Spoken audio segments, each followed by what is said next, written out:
Universal ஆலயத்தின் அன்றாட அட்டவணை. ஒவ்வொரு திங்கட்கிழமை மாலை 7 மணிக்கு தேவனோடு உங்கள் பொருளாதார வெற்றிக்காகவும் உங்கள் பொருளாதார தடைகளை வென்று எவ்வாறு வெற்றி பெறுவது என்பதை கற்றுக்கொள்ளக்கூடிய கூட்டம். ஒவ்வொரு செவ்வாய்க்கிழமை மாலை 7 மணிக்கு உங்கள் ஆரோக்கியத்தை மேம்படுத்த உங்கள் பரிசுத்த குணமாக்குதலை பெற்றுக்கொள்ளக்கூடிய கூட்டம்.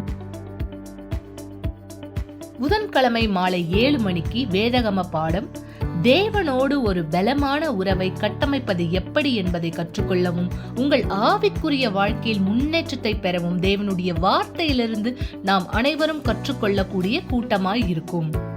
வியாழக்கிழமை மாலை 7 மணிக்கு உங்கள் குடும்பத்தாருக்காகவும் உங்கள் அன்பின் வாழ்க்கை திருமண ஆசீர்வாதத்துக்காகவும் உங்கள் குடும்ப சமாதானம் சந்தோஷத்திற்காகவும் ஒரு சிறப்பு கூட்டம்.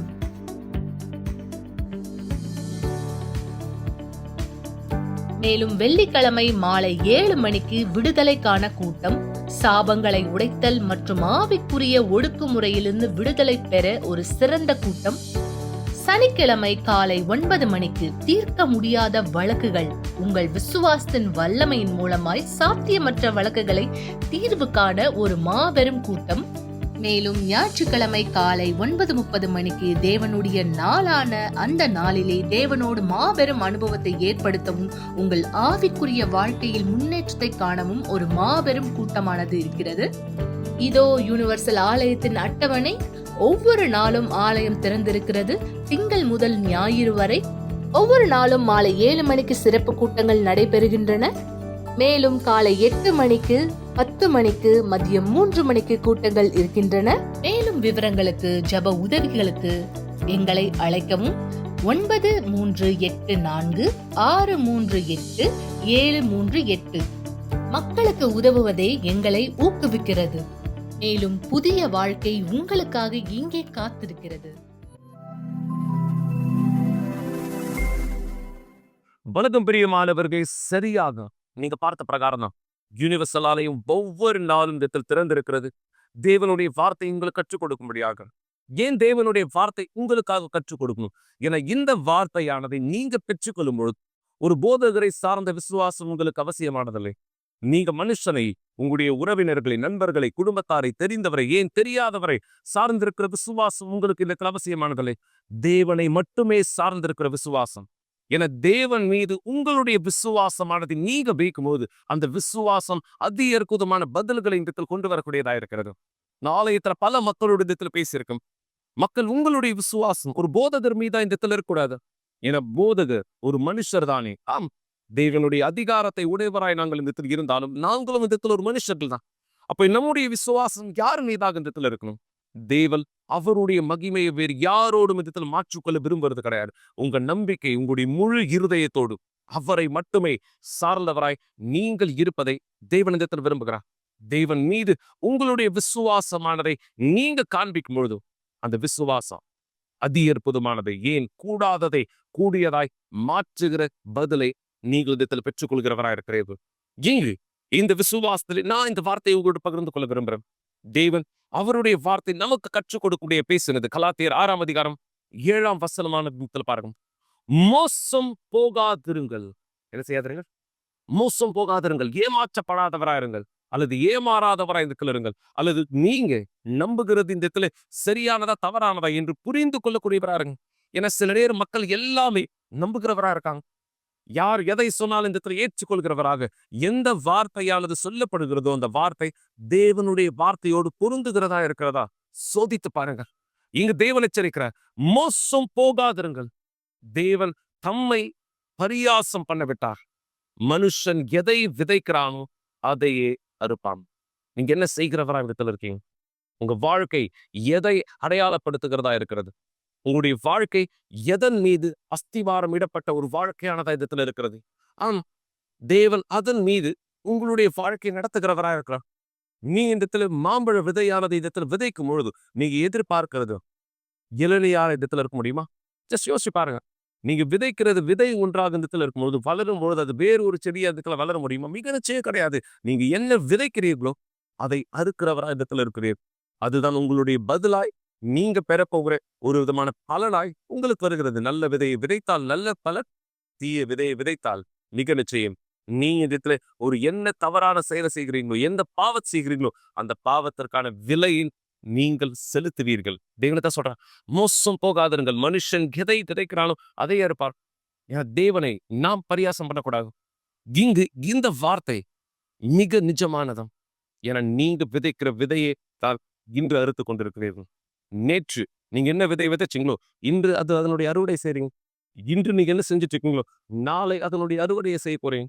இந்த நேரம் இந்த நபர் எப்படியாக தன்னுடைய விதையானது இடத்துல விதைத்தார், தேவனோடு இவருடைய வாழ்க்கை எப்படியாக இந்த இடத்துல வளர்ந்தது, இந்த வாழ்க்கை மாற்றத்தினுடைய சாட்சியை நீங்க பார்க்கும்படியாக நான் விரும்புறேன். ஒரு அழிக்கப்பட்ட வாழ்க்கையிலே தன்னுடைய வாழ்வின் நிலை இருக்கிறதை பார்த்த இந்த நபர் எப்படியாக தேவனுடைய ஆவியின் அபிஷேகத்தை பெற்றவராகவும் இன்று வித்தியாசத்தை ஏற்படுத்துகிற நபராக இடத்துல இருக்கிறார். இந்த சாட்சியை பாருங்க. பிற்பாடு தொடர்ந்து இந்த வார்த்தையை நாம் தியானிக்கலாம். நான் கசப்புணர்ச்சி உடைய நபரா இருந்தேன். எல்லாத்தையும் வெறுத்தேன். சோகங்களுக்கு நான் எப்பொழுதும் அடிமைத்தனமா இருந்தேன். எனக்கு யார் மீதும் மனதுருக்கமே கிடையாது. யாராவது கஷ்டப்படுறாங்கன்னா எனக்கு நிலைமை இருந்தா கூட நான் அவங்களுக்கு உதவி செய்ய மாட்டேன். அந்த மாதிரி நான் எப்பொழுதும் செஞ்சது கிடையாது. ஏன்னா என்னுடைய சிந்தனையில அவங்க கஷ்டப்படுறாங்க, அவங்களுக்கு இது தேவைன்னு தோணும். என் பேரு எசபெல் தோரஸ். எனக்கு 45 வயசு ஆகுது. நான் உடற்பயிற்சி கல்வி ஆசிரியரா இருக்கேன். எங்க அப்பா குடிகாரரா இருந்தாரு, செய்வினை எடுப்பவரா இருந்தாரு. என்னுடைய சகோதரர்களும் இளம் வயசுலயே குடிக்க ஆரம்பிச்சுட்டாங்க.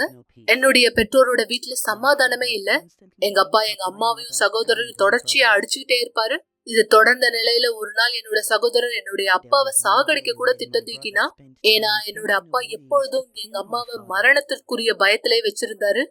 எங்களையும் கூட பயமுறுத்துவாரு. இதனால எனக்கு பேர் அதிர்ச்சி எனக்குள்ள இருந்தது. இந்த காரணத்தினாலதான் நான் எங்க அப்பாவை வெறுக்க ஆரம்பிச்சேன். ஒரு தடவை கூட சண்டை இல்லாம எங்க குடும்பம் ஒன்று சேர்ந்தது கிடையாது. இந்த மாதிரிதான் ஒரு தடவை என்னுடைய அண்ணனோட எனக்கு சண்டை ஏற்பட்டது. அவர் என்ன டம்ளர் எடுத்து அடிச்சாரு. அது என் கையை அறுத்தது. அந்த தினம் நான் வெறுப்புணர்ச்சிக்கு அடிமையான, அது என்ன ஜெயிச்சது. ஒரு கத்தி எடுத்து அவளை சாகடிக்க கூட நான் முயற்சி செஞ்சேன். அந்த மாதிரி நடக்காதபடிக்கு எங்க அம்மா என்ன பாதுகாத்து வச்சிருந்தாங்க. அந்த தினத்துல இருந்துதான் நான் எங்க அப்பா மீதும் என்னோட சகோதரர் மீதும் வெறுப்புணர்ச்சியை ஜாஸ்தியா வளர்த்துக்கிட்டேன். ஏதாவது செஞ்சு இந்த வீட்டை விட்டு வெளியேறணும்னு நான் நினைச்சிட்டே இருப்பேன். அதனாலதான் எனக்கு 12 வயது இருக்கும் போது நான் என்னோட பெற்றோர் வீட்டை விட்டு வெளியேறணும்னு தீர்மானிச்சேன். நான் வீட்டை விட்டு வெளியேறினா என்னோட பிரச்சனைக்கு முடிவு வரும்னு நான் நினைச்சேன். நான் சமாதானத்தை பெற்றுக்கொள்ளுவேன், சந்தோஷமா இருப்பேன்னு நினைச்சேன். எனக்கு என்னோட சுதந்திரம் கிடைக்கும். அதனால நான் அதை செய்ய எல்லா முயற்சியும் எடுத்தேன். நான் வேலை செஞ்சுட்டே படிக்க ஆரம்பிச்சேன். ஆமா, 12 வயதுலயே, ரொம்ப சின்ன வயசுலயே நான் வேலை செஞ்சுட்டே படிக்க ஆரம்பிச்சேன். அந்த சந்தோஷத்துக்காகவும் சமாதானத்துக்காகவும் அதை பெற்றுக்கொள்ளணும்னு நான் துடிப்பா இருந்தேன்.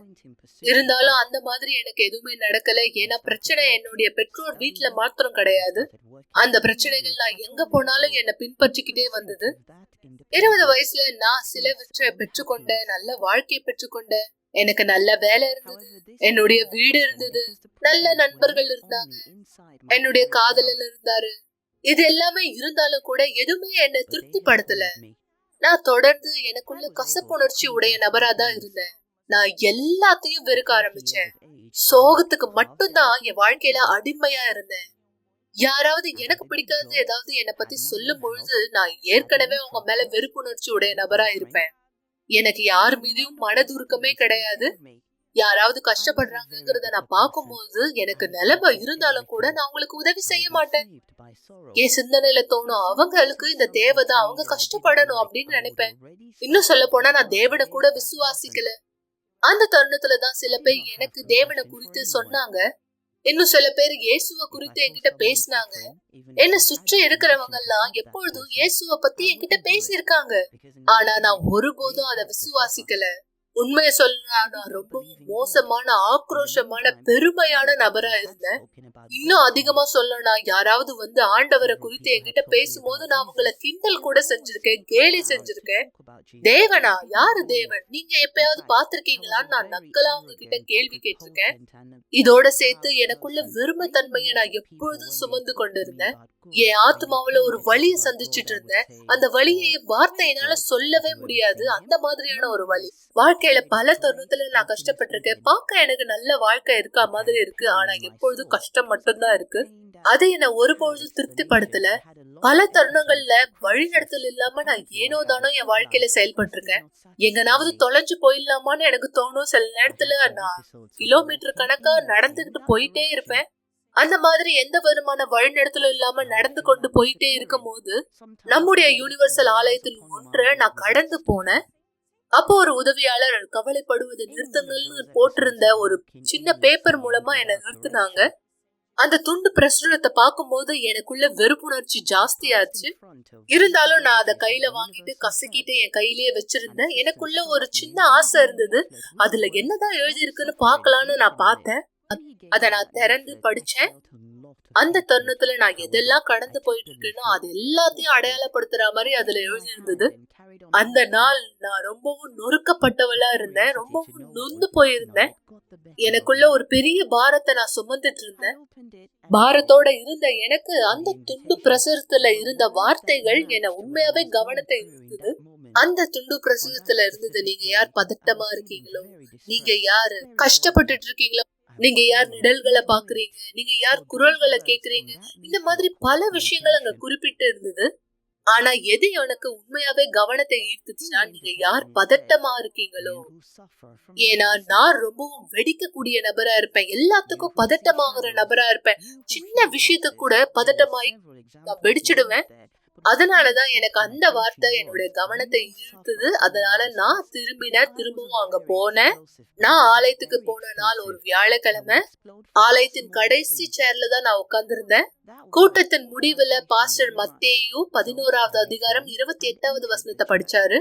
யார் நீங்க வருத்தப்பட்டு பாரத்தை சுமக்குறீங்களோ என்கிட்ட வாங்க, நான் உங்களுக்கு இளைப்பாறுதல் தருவேன்னு ஆண்டவர் வார்த்தையில சொல்லப்பட்டிருந்தது. அவர் சொன்னார், இயேசு இந்த இடத்துல என்கிட்ட வாங்க, உங்களுக்கு நான் இளைப்பாறுதல் தருவேன். யார் நீங்க வருத்தப்பட்டு பாரத்தை சுமக்குறீங்களோ என்கிட்ட வாங்கன்னு சொல்லியிருந்தாரு. மேலும் அவர் சொன்னாரு, நீங்க யார் இந்த பாரத்துல இருந்து விடுதலையாக்கப்பட விரும்புறீங்களோ, உங்களுக்கு யாரு தேவனுடைய இளைப்பாறுதல் தேவைப்படுதோ முன்னாடி பீடத்தை நோக்கி முன்னாடி வாங்கன்னு சொன்னாரு. இந்த பீடத்தின் மீதாக உங்களுடைய வாழ்க்கையை அர்ப்பணிங்க, ஆண்டவராகிய இயேசு உங்களுடைய பாரத்தை எடுப்பாருன்னு சொன்னாரு.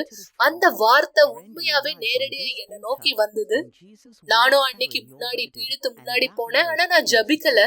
இன்னும் சொல்ல போனா அந்த தருணத்துல நான் தேவனோட உரையாடினேன். அந்த தருணம் நான் இப்படிதான் ஆண்டவர்கிட்ட சொன்னேன், ஆண்டவரே நீங்க யாருன்னு எனக்கு தெரியாது. இன்னும் சொல்ல போனா இந்த பாஸ்டர் என்ன சொல்றாருன்னு கூட எனக்கு தெரியாது. உண்மையாவே நீங்க இங்க இருக்கீங்கன்னா, இந்த பாஸ்டர் சொல்ற மாதிரி நீங்க இந்த இடத்துல இருக்கீங்கன்னா, என்னுடைய பாரத்தை இப்போ இந்த தருணம் எடுத்துடுங்க, நான் இதை உங்ககிட்ட குடுக்கறேன்னு சொன்னேன். அந்த நாள் நான் உண்மையாவே மிகவும் சோர்வா இருந்தேன். உடல்ல மட்டும் நான் சோர்வா இல்ல, என்னுடைய ஆத்துமாவிலையும் சோர்வா இருந்தேன். எனக்கு நல்லா ஞாபகம் இருக்கு. அந்த நாள் நான் வீட்டுக்கு கழுவப்பட்டவளா போனேன். சுத்தமா மிகவும் இலகுவா என்ன ஒரு அருமையான வாழ்க்கைன்னு சொல்றேன். நான் எதிர்பார்த்த அந்த வாழ்க்கை. நான் உண்மையாவே ஆச்சரியப்பட்டேன். நான் ஆலயத்தை விட்டு வெளியேறும் பொழுது இலகுவா இருந்தேன். என்ன ஒரு அருமையான தருணம். நான் திரும்பி ஆலயத்துக்கு வரணும்னு நான் ரொம்பவும் ஆசைப்பட்டேன். இருந்தாலும் என்னுடைய பழைய வாழ்க்கையை நான் தொடர்ந்துட்டு தான் இருந்தேன். நான் ஆலயத்துக்கு வந்தேன். ஆனா என் உலகத்துல நான் இருந்துகிட்டே இருந்தேன். உலகத்தோட இருக்கும்போது நான் என்னெல்லாம் செஞ்சுட்டு இருந்தேனோ அது எல்லாத்தையும் தொடர்ந்து செஞ்சுட்டே இருந்தேன். ஆனா நான் எப்பெல்லாம் யூனிவர்சல் ஆலயத்துக்குள்ள போறேனோ அப்பெல்லாம் ரொம்பவும் இலகுவா உணர்ந்தேன். ரொம்ப சந்தோஷமா உணர்ந்தேன். இந்த மாதிரி தொடர்ந்து போகும்போது ஒரு நாள் ஒரு அசிஸ்டன்ட் கிட்ட என்னுடைய வாழ்க்கையை குறித்து நான் பேசிட்டு இருந்தேன். அப்ப அவங்க சொன்னாங்க, நீங்க உண்மையாவே சமாதானத்தை பெற விரும்புறீங்கன்னா, உண்மையாவே சந்தோஷத்தை பெற விரும்புறீங்கன்னா, நீங்க உண்மையாவே பரிசுத்த ஆவியானவரை பெற்றுக்கொள்ளணும். ஏன்னா அவர் மட்டும்தான் உங்களுக்கு கடினமான சூழ்நிலையில உங்களை பலப்படுத்துவாருன்னு சொன்னாங்க. அவர் மட்டும்தான் உங்களுக்கு மெய்யான சந்தோஷத்தை கொடுப்பாரு. ஆனா நீங்க பரிசுத்த ஆவியானவரை பெற்றுக்கொள்ளணும்னா நீங்க உங்களுடைய வாழ்க்கைய 100% அர்ப்பணிக்கணும்னு சொன்னாங்க. எதெல்லாம் உங்களை தேவனை விட்டு பிரிக்குதோ அதை நீங்க புறக்கணிக்கணும், நீங்க மன்னிக்கணும். அதன் மூலமா நீங்க இந்த சந்தோஷத்தை பெற்றுக்கொள்ள முடியும், அவருடைய ஆவியை பெற்றுக்கொள்ள முடியும். அதன் மூலமா கடினமான சூழ்நிலையை நீங்க ஜெயிக்க முடியும். உண்மையாவே அந்த வார்த்தைகளை நான் ஏற்றுக்கொண்டேன். ஆனா எப்ப மன்னிக்கணுங்கிற வார்த்தைய நான் யோசிக்கும் போதெல்லாம் என்னுடைய இருதயம் சோகமாயிடும். ஏன்னா நான் ஒரு பொழுதும் யாரையுமே மன்னிக்க விரும்பல. இன்னும் சொல்ல போனா மன்னிக்கணும்னு நான் யோசிச்சு கூட பார்க்கல. ஆனா ஒரு தருணத்துல நான் யோசிச்சேன், இத நான் என்னுடைய வாழ்க்கையில பல வருஷமா சுமந்துட்டு வந்துட்டு இருக்கேன்னா இன்னமும் எனக்குள்ள சமாதானமே இல்ல. அதனால இந்த தடவை நான் சமாதானத்தை தேர்ந்தெடுக்க நினைச்சேன். ஏன்னா எனக்கு உண்மையாவே சமாதானம் வேணும். இன்னும் சொல்ல போனா இதயம் மன்னிப்ப ஒரு பொழுதும் கொடுக்க விரும்பாது. அது ஒரு உணர்ச்சி கிடையாது. மன்னிக்கிறதுங்கிறது ஒரு தீர்மானம். நீங்க செய்யற தீர்மானத்துலதான் அது இருக்கு. நீங்க தான் அதை தேர்ந்தெடுக்கிறீங்க. நீங்க மன்னிக்க விரும்புறீங்களா இல்லையான்னு. நீங்க தொடர்ந்து அதை சுமந்து கொண்டே இருக்க போறீங்களா இல்ல அதை கைவிட போறீங்களாங்கிறத நீங்க தான் தீர்மானிக்கணும். நான் 12 வருஷமா என்னுடைய சகோதரர்கிட்ட பேசாம இருந்தேன். அதன் பிற்பாடு நான் தீர்மானிச்சேன், நான் அவரை மன்னிக்க போறேன். ஏன்னா நான் இனிமேலும் அந்த பாரத்தை எனக்குள்ள சுமக்க விரும்பல. நான் போய் எங்க அண்ணன் கிட்ட பேச ஆரம்பிச்சேன். அதன் பிற்பாடு நான் உண்மையாவே அவரை மன்னிச்சுட்டேன். மேலும் என்னுடைய அப்பாவையும் மன்னிச்சுட்டேன். நான் என்னுடைய மாமிசத்தை மறுதளிச்சு தேவனுக்கு என்ன 100% அர்ப்பணிச்சேன். நான் தண்ணீர்ல ஞானஸ்தானத்தை பெற்றுக்கொண்டேன். அதன் பிற்பாடு பரிசுத்த ஆவியானவருக்காக நான் அனுதினமும் எல்லாத்தையும் செய்ய ஆரம்பிச்சேன். ஏன்னா எனக்குள்ள அந்த சமாதானம் வேணும், முழுமையான சந்தோஷம். அதனால நான் தொடர்ந்து எல்லா நாளும் பரிசுத்த ஆவியானவரை தேட ஆரம்பிச்சேன். நான் சுவாசிக்கிற காத்த காட்டிலும் பரிசுத்த ஆவியானவர் மட்டும்தான் எனக்கு தேவையானவரா இருந்தாரு. பரிசுத்த ஆவியானவரை நான் வேலை ஸ்தலத்துல தேடினேன், என்னுடைய வீட்டுல இருக்கும் போது தேடினேன். என்னால எங்கெல்லாம் முடியுமோ அவரை நான் தேட ஆரம்பிச்சேன். தேவனுடைய வார்த்தையில தியானிக்க ஆரம்பிச்சேன். தேவனிடத்துல சொன்னேன், தேவனே நீங்க சொல்லப்பட்டிருக்க மாதிரி யாரெல்லாம் கேக்குறாங்களோ பெற்றுக்கொள்வாங்கன்னு சொல்லியிருக்கீங்க. ஆண்டவரே நான் உங்ககிட்ட நிறைய விஷயம் கேட்டிருக்கேன். ஆனா இப்ப உங்களுடைய பரிசுத்த ஆவியானவர் மட்டும்தான் எனக்கு வேணும். எனக்கு உங்களுடைய ஆவி வேணும். ஏன்னா நான் தொடர்ந்து நிலைச்சு நிற்க விரும்புறேன். பரிசுத்த ஆவியானவர் உங்க மீது வருவாரு. நீங்க எப்போ எல்லாவற்றையும் காட்டிலும் அவரை விரும்புறீங்களோ அப்போ நீங்க எல்லாவற்றையும் காட்டிலும் அவரை முதலாவது வைக்கணும். அவர்தான் உங்களுடைய முக்கியத்துவமா இருக்கணும். அததான் நான் செஞ்சேன். எனக்கு நல்லா ஞாபகம் இருக்கு எந்த தருணம் எந்த நாள் நான் சரியா பரிசுத்த ஆவியானவரை பெற்றுக்கொண்டேன்னு. அது ஒரு ஞாயிற்றுக்கிழமையா இருந்தது. அது என்னால மறக்க முடியாத ஒரு நாள். அந்த நாள் நான் எனக்குள்ள ஒரு மாபெரும் வல்லமையை பெற்றுக்கொண்டேன். அது ஒரு அதி அற்புதமான வல்லமை. அது என்ன ஒரு அற்புதமான அன்பு! இதுவரை நான் கண்டிடாத அன்பா இருந்தது. உங்களுக்கு தெரிஞ்ச மாதிரி ஒருத்தர் மீது கூட மனதுருக்கம் இல்லாத இருந்த ஒரு நபர் இப்ப எல்லாரையும் அன்பு செய்ய ஆரம்பிச்சுட்டேன். இன்னைக்கு மனதுருக்கம் எனக்குள்ள இருக்கு. அவருடைய அன்பு சந்தோஷம் எனக்குள்ள இருக்கு. இந்த அன்பு எல்லோரு கூடயும் நான் பகிர்ந்துக்க விரும்புறேன். இன்னைக்கு நானும் என் கணவரும் தேவனுக்கு ஊழியம் செய்யறவங்களா இருக்கோம். நாங்க ஊழிய குழுல ஒரு பகுதியா இருக்கோம்.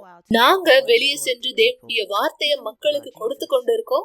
என் வீட்டுல சமாதானம் இருக்குன்னு நான் மற்றவங்க கிட்ட இன்னைக்கு பேசுறவளா இருக்கேன்.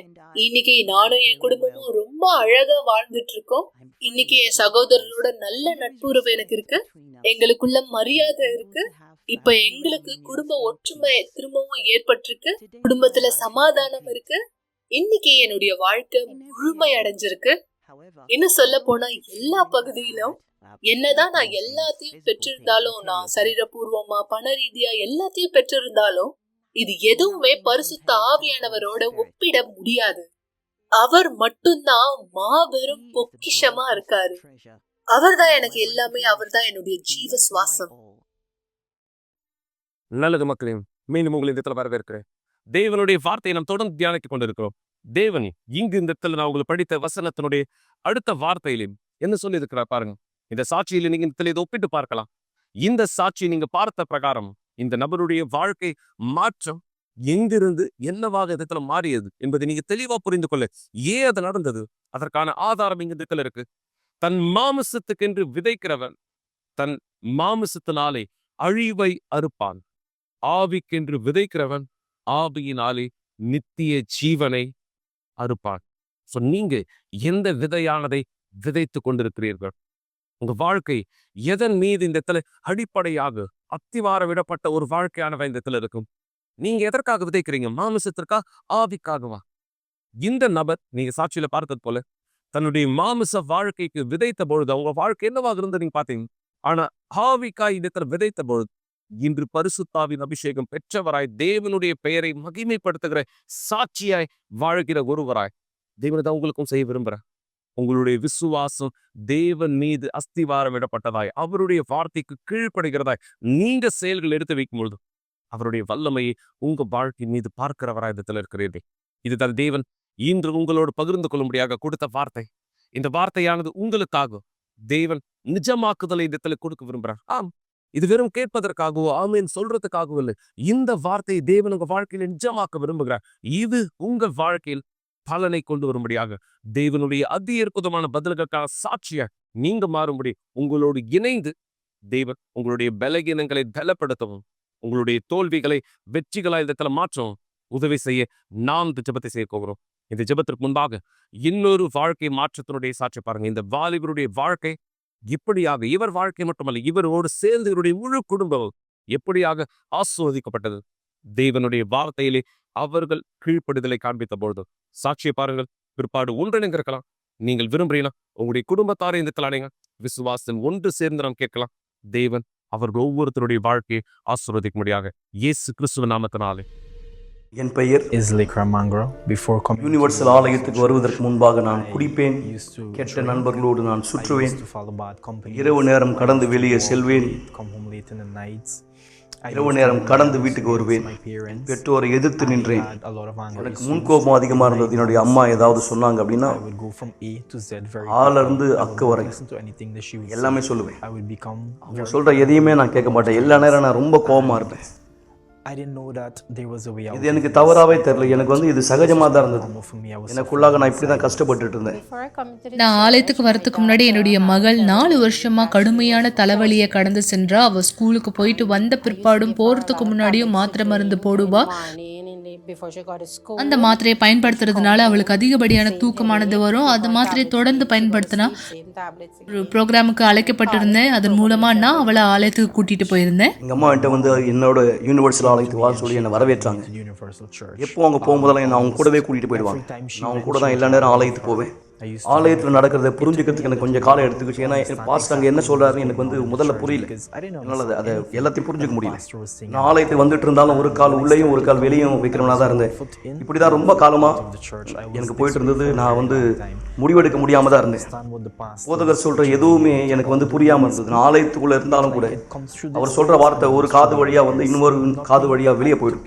எதையுமே நான் புரிஞ்சுக்க மாட்டேன். போதகர் சொல்ற எதையுமே எனக்கு தான் அப்படி நான் எனக்குள்ள அந்த வார்த்தைகளை கொண்டு போகவே இல்லை. ஒரு நேரம் வந்தது, நான் ஆவிக்குரிய தாக்குதலுக்கு உள்ளாக்கப்பட்டேன், பாதிக்கப்பட்டேன். எந்த அளவுக்கு அப்படின்னா இரவு நேரங்களில் பிசாசு என் கூட என் பக்கத்தில் தூங்குற மாதிரி எனக்கு இருக்கும். அதனுடைய நகைக்கீரல்கள் என் கழுத்தில் ஒரு பக்கம், அதே மாதிரி இன்னொரு பக்கம் இருக்கும்.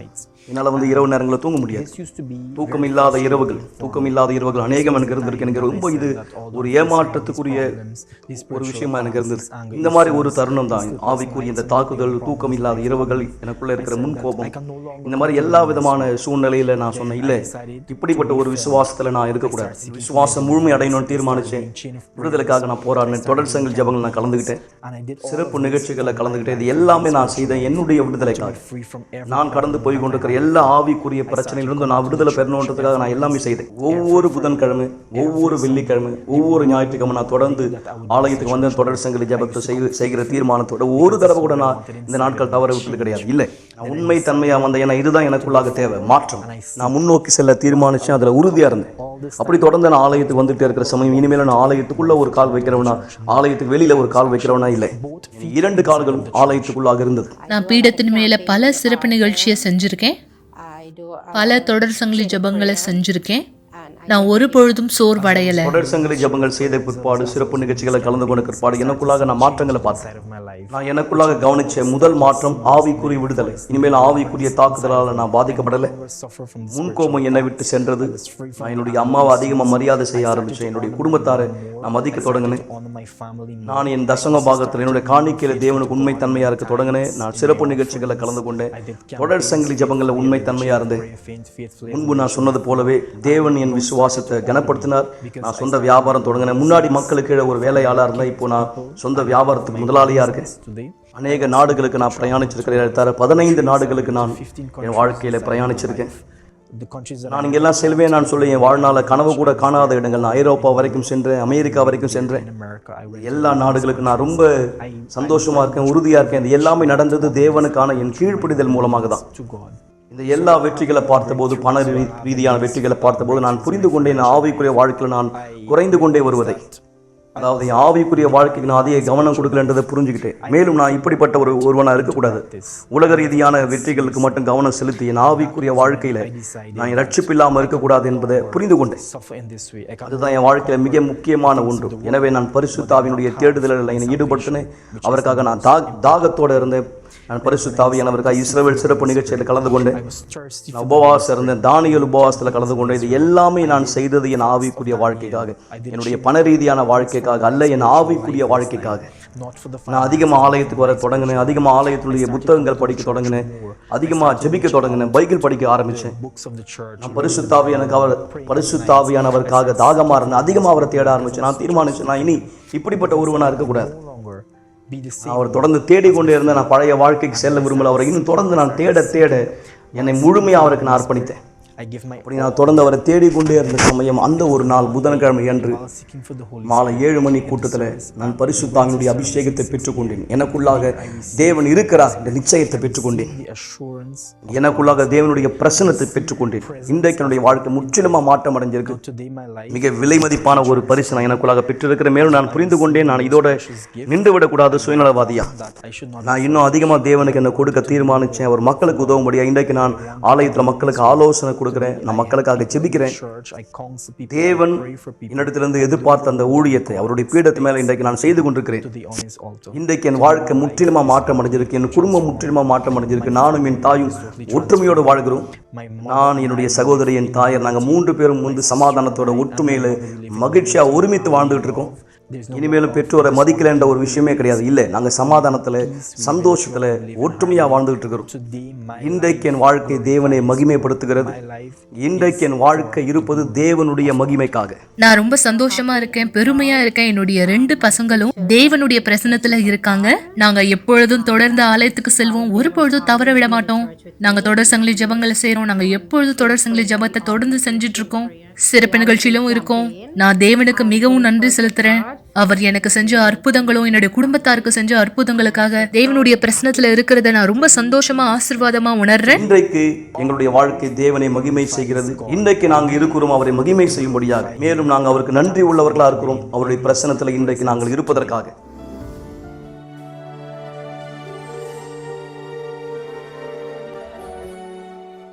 ஜெபம் தேவனுடனான நம்முடைய தொடர்பாகும். நீங்கள் சாட்சிகளை பார்த்தீர்கள், நீங்கள் வார்த்தையை கேட்டீர்கள். ஆனால் இப்பொழுது தயவு செய்து கண்களை மூடியிருங்கள். ஜெப நேரத்திற்காய் நாம் நம்மை ஆயத்தப்படுத்திக் கொள்ளலாம். எங்கள் ஆண்டவராகியும் இயேசுவே, என் தேவாவியானவரே, தன் மாமிசத்துக்கென்று விதைக்கிறவர் மாமிசத்தினாலே அழிவை அறுக்கிறவனா இருக்கிறான். பல மக்கள் இந்த இடத்துல தேவனை தன்னுடைய வாழ்க்கை நிலையை ஏன் இப்படியா இருக்கிறது என்று கேள்வி கேட்டு நேரத்தை வீணாக்கி கொண்டிருக்கிறார்கள். இதுதான் பதில். என் தேவனே, அவர்கள் விதைக்கிற விதை என்னதென்று இன்னும் அறியாதவராய் விதைத்துக் கொண்டிருக்கிறார்கள். தேவனை, இந்த உலகத்திற்கும், இந்த உலகத்தின் வழிகளுக்கும், இந்த உலகத்தின் விருப்பங்களுக்கும் யார் ஒருவர் விதையை விதைக்கிறாரோ, இந்த உலகத்தினுடைய பலனை, பதிலை மட்டும் தான் அறுக்கிறவராய் இருப்பார்கள். அவர்கள் நீர் வாக்களித்த பலனை இன்னும் இந்த அறுவடை செய்ய முடியாத ஒருவராய் இருக்கிறார்கள். எனவேதான் பலர் சந்தோஷம் இல்லாதவராய், சமாதானம் இல்லாதவராய், தேவனுடைய வழிநடத்தல் இல்லாதவராய் இருக்கிறார்கள். எனவேதான் இந்த நேரம் யாரெல்லாம் பலகீனத்திலே தன்னுடைய பிரச்சனையை நிமித்தம் சோர்ந்து போனவராய் அழிவின் பாதையை நோக்கி செல்கிறார்கள், இவர்கள் ஒவ்வொருவருக்கும் நீர் உதவி செய்யும் பரிசுத்தாவியானவரே. இவருடைய எல்லா தோல்விகளை, எல்லா அவமானங்களை, எல்லா கடினங்களை மாற்றி போடும். எங்கள் தேவனே, எங்கள் ஆண்டவராக இயேசுவே, வித்தியாசத்தை நீர் உண்டு பண்ணுகிற தேவன் தானே. ஆம், இந்த வித்தியாசத்தை இவர் மீது ஏற்படுத்தும். உம்முடைய அதி அற்புதமான பதிலை இவர் வாழ்க்கை மீது இந்த இவர் பார்க்க உதவி செய்யும். இவருடைய வாழ்க்கையானதை ஆசீர்வதிக்கிற தேவாவியானவரே, இந்த சாபங்களை, இந்த அசுத்தங்களை, இந்த இருளை, இந்த பலகீனங்களை, தோல்விகளை இவர் ஜெயிக்க உதவி செய்யும். இந்த நபர் மீது உங்களுடைய சத்தம் இந்த தெளிவாய் கேட்கவும், அந்த சத்தத்திற்கு இவர்கள் தெளிவாய் இந்த கீழ்ப்படியவும், உம்முடைய ஞானத்தையும் பதிலையும் இவர்கள் மீது அறிக்கிறேன். எங்கள் தேவனும் சர்வ வல்லவருமா இருக்கிற ஆண்டவராக இயேசு கிறிஸ்துவின் பெயரா பரிசுத்தாவியானவரை உதவி செய்திடும், வழி நடத்திடும், ஆசீர்வதித்திடும். இந்த மக்களுடைய வாழ்க்கை உம் நாமத்தை மகிமைப்படுத்துகிற வாழ்க்கையா இருக்கட்டும். எங்கள் தேவனும் சர்வ வல்லவருமா இருக்கிற ஆண்டவராக இயேசு கிறிஸ்துவின் பெயரால் பரிசுத்தாவியானவரே, ஆமென். தேவன் உங்களுக்கு உதவி செய்யட்டும். அவருடைய வல்லமை உங்க வாழ்க்கை மீது இந்த வெளிப்படுத்தட்டும். மக்களை மறக்க வேண்டாம், ஒவ்வொரு நாளும் யூனிவர்சல் ஆலயம் திறந்ததா இடத்துல இருக்கிறது. ஸ்கிரீன்ல பார்க்கிற இந்த தொலைபேசி எண்களில் நீங்கள் எங்களை தொடர்பு கொள்ளலாம். தேவனுடைய வார்த்தையை நீங்கள் இந்த இடத்தில் பெற்றுக்கொள்ள ஆலோசனைகள் மூலமாய், வழிநடத்தல் மூலமாய், இலவச ஜெபங்களை பெற்றுக்கொள்ள, அல்லது நீங்க ஆலயத்துக்கு வரும்படியாக முகவரியை தெரிந்து கொள்ள விரும்புகிறீங்க, உங்களுக்கு அருகில் உள்ள யுனிவர்சல் ஆலயத்தை நீங்க தெரிந்து கொள்ள தொலைபேசியில் எங்களை தொடர்பு கொண்டு கேளுங்க. குறிப்பாக வருகின்ற ஞாயிற்றுக்கிழமை ஒரு மிக பலனான விசுவாசத்தினுடைய நோக்கத்திலே நாம் இருக்கிறோம். கடந்த ஞாயிற்றுக்கிழமை நாம் யாழ் வாசல் அருகே இந்த விசுவாசம் ஜெபத்தை செய்தோம். தேவனுடைய செழிப்பு மக்களுடைய வாழ்க்கைக்குள் இந்த நுழையும்படியாக இந்த ஞாயிற்றுக்கிழமை இரண்டாவது ஞாயிற்றுக்கிழமையாய் இரண்டாவது வாசல் அருகே, ஆம், குப்பை மேட்டு வாசல், குப்பை மேட்டு வாசலாம். மிக நிச்சயம் இந்த நாட்கள் இதை குறித்து நான் உங்களோட பேசுறோம். இந்த ஞாயிற்றுக்கிழமை இந்த குப்பை மேட்டு வாசலில் நாம் இந்த ஜெபத்தை செய்ய போகிறோம்.